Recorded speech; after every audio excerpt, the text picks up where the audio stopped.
Assalamualaikum warahmatullahi wabarakatuh. Selamat berjumpa di Ruang Pintar. Kali ini kita akan belajar bab 7 termodinamika. Kita fokuskan pada materi konsep dasar termodinamika pada sistem dan lingkungan.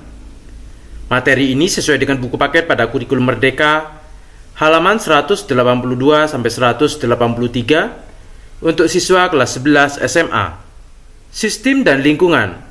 Kita perhatikan gambar 7.12 dan gambar 7.13. Apa perbedaan yang nampak dari kedua gambar? Gambar 7.12, panci dan sop ini tidak ada tutupnya. Sedangkan gambar 7.13, panci ini ada tutupnya.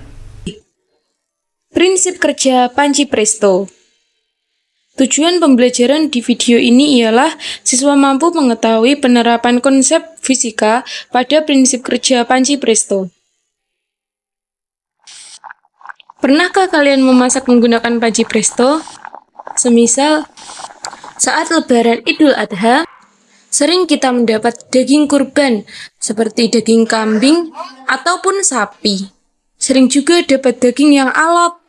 Para ibu tahu cara mengolahnya. Biasanya mereka menggunakan nanas ataupun daun pepaya. Tapi ada cara yang lebih mudah lagi, yaitu panci presto. Fungsinya ialah untuk mempercepat memasak makanan, juga dapat melunakkan daging yang alot. Berikut adalah prosesnya. Ketika mengukus ataupun merebus, suhunya pasti hanya sampai 100 derajat Celcius. Dengan menggunakan suhu 100 derajat Celcius, kita akan sangat lama untuk memasak daging yang alot. Dalam kasus melunakkan daging yang alot, kita memerlukan suhu yang lebih tinggi daripada 100 derajat Celcius. Dalam hal ini, untuk meningkatkan suhu panci presto, kita perlu untuk meningkatkan tekanan gas sehingga temperatur awal akan lebih kecil daripada temperatur akhir.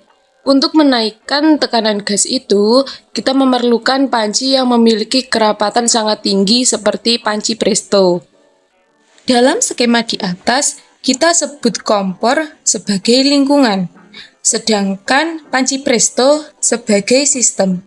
Ketika lingkungan memberikan kalor kepada sistem, maka kalor yang diberikan tidak akan dilepaskan kembali ke lingkungan karena sistem yang sangat tertutup. Sehingga apabila volume gas pada ruangan tertutup dipertahankan konstantanya, maka tekanan gas akan sebanding dengan suhu mutlaknya.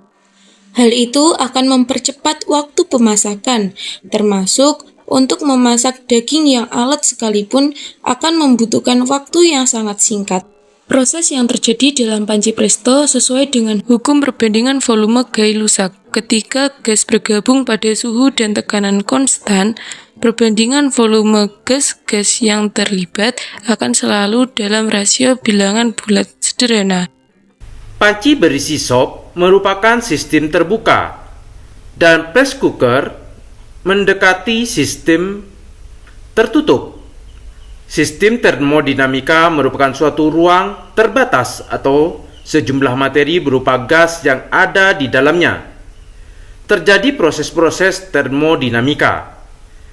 Batas yang memisahkan sistem dari luar sistem disebut dengan lingkungan. Pada sistem terbuka, pertukaran materi dan energi dengan lingkungan. Kalau sistem tertutup, pertukaran energi dengan lingkungan. Kalau sistem terisolir, tidak mempertukarkan materi dan energi dengan lingkungan. Sistem termodinamika dapat berubah ukurannya, artinya dapat mempunyai batas yang diam atau bergerak. Dari sini kita dapat simpulkan, sistem berdasarkan interaksi sistem dan lingkungan. Kalau sistem terbuka, ada pertukaran materi dan energi. Contohnya, air dalam gelas ini. Karena tidak ada tutupnya, maka akan terjadi pertukaran materi.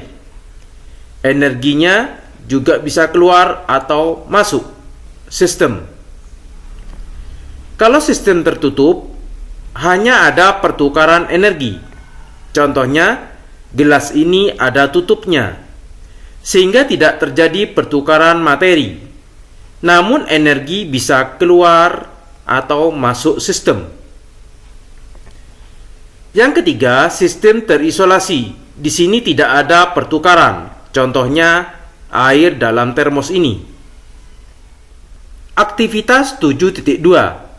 Menurut kalian, apakah contoh-contoh berikut ini merupakan sistem terbuka atau sistem tertutup atau sistem terisolir? Mengapa?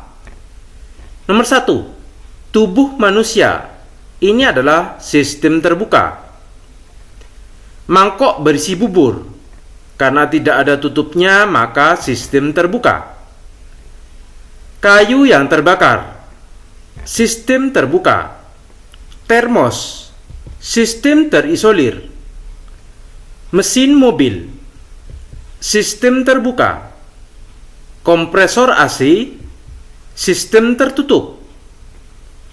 Ban sepeda yang dipompa, sistem tertutup. Manakah di antara sistem tersebut yang berupa gas? Yaitu udara dalam ban sepeda. Nomor 7, gas dalam mesin mobil dan gas dalam kompresor AC. Nomor 5 dan 6. Ayo berpikir kritis. Menurut kalian, apakah contoh-contoh sistem berikut ini merupakan ukuran tetap atau dapat berubah? Nomor 1, gas dalam ruang yang dihubungkan dengan piston. Ini adalah sistem yang berubah ukurannya, tergantung pistonnya. Nomor 2, air mendidih. Sistem yang berubah ukurannya, karena air ini dalam keadaan mendidih. Nomor 3, mengisi udara dalam ban sepeda. Sistem dapat berubah ukurannya. Demikian materi sistem dan lingkungan. Terima kasih. Assalamualaikum warahmatullahi wabarakatuh.